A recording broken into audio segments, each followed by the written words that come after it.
All right, so in this video we're going to be looking at how to express a linear equation in point slope form. So basically we are looking at the point slope form of a linear equation. Now the point slope form of a linear equation is given by what? Y minus what? Y1 is equal to what? M into bracket x minus what? X1.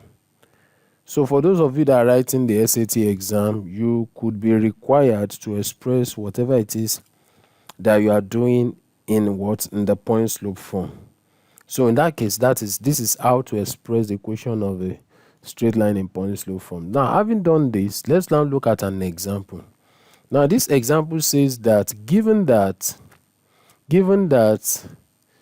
a line, right, a line is formed, right, by point A, that is what? That's 2 comma what? 5, and point what? B, that is what? 4 comma what? 7, right? So the next question, the questioner says express the equation of the line, express the equation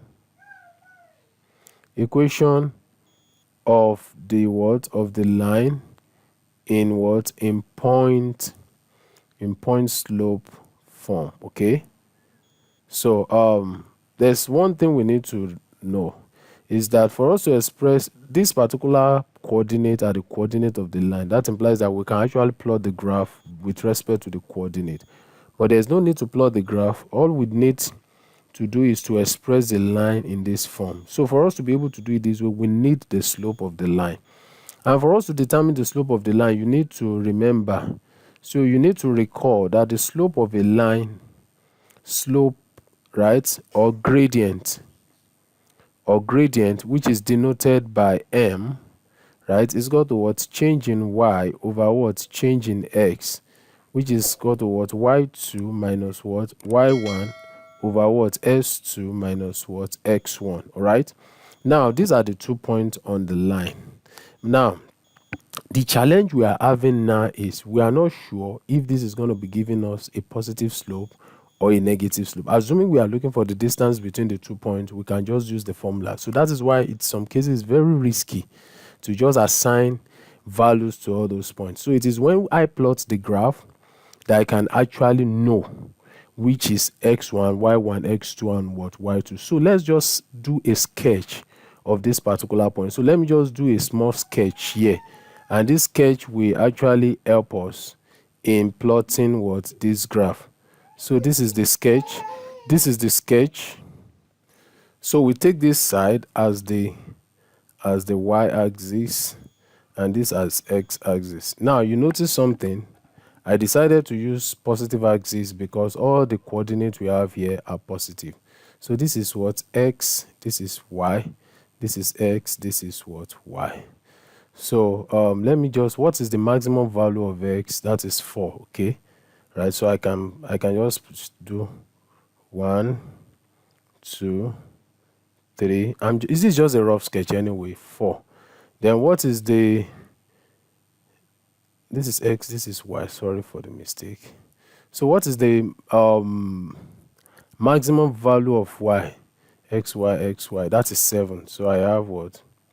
Let me say 2, 4, 6, 8. So just for me to know how the graph goes. So when x is equal to 2, y is 5. So when x is equal to 2, let me see if I'll be able to use graph. Okay, let me just manage this. No, I didn't use the grid before, so let me remove it.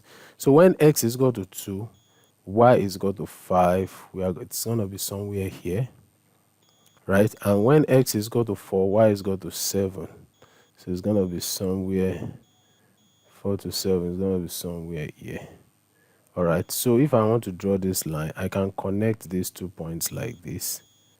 So like I said, this is just for illustration, so pardon my graph. So obviously this is going to give me a positive slope because the right triangle will be towards the right hand side. So let me label it. So this is what? Y2, this is y1, this is what x2, and this is what x1.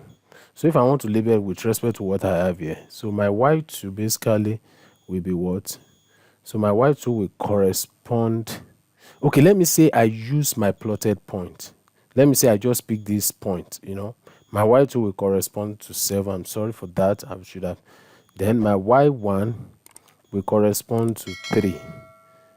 Right? No. Y1 should be somewhere.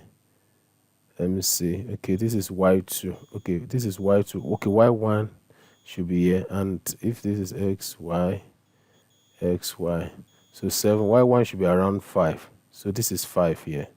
So y2, y1 is got to what? 5. Then x2. So if you look at x2, following this point, x2 will be at 4. Yes, this is it. X2 is 4. Then x1 will definitely be what? 2. So now assigning this value, we can now determine the what? The slope. So let's now determine the slope. So we can say that what? M is got to what? Change in y. That is y2 minus y1 over what? X2 minus what? X1. So what is y2? That is 7 minus what? 5 over x2. That is 4 minus x1. That is 2. So 7 minus 5, that is 2. Then 4 minus 2, that is 2. So 2 divided by 2, that is 1. So in that case, m in this case is 1. So now we are expressing it in point slope form. Don't forget we already know our y1 and x1. So in point slope form, so therefore the equation, right, in point slope form is what? Y minus y1 is equal to what? M into bracket x minus what? X1. So we now have a y minus, what is our y1? Our y1 in this case is 5. Y minus what? 5 is equal to what? M, which is the slope 1 into bracket x minus what? X1. So x1 is what? 2. X minus what? 2.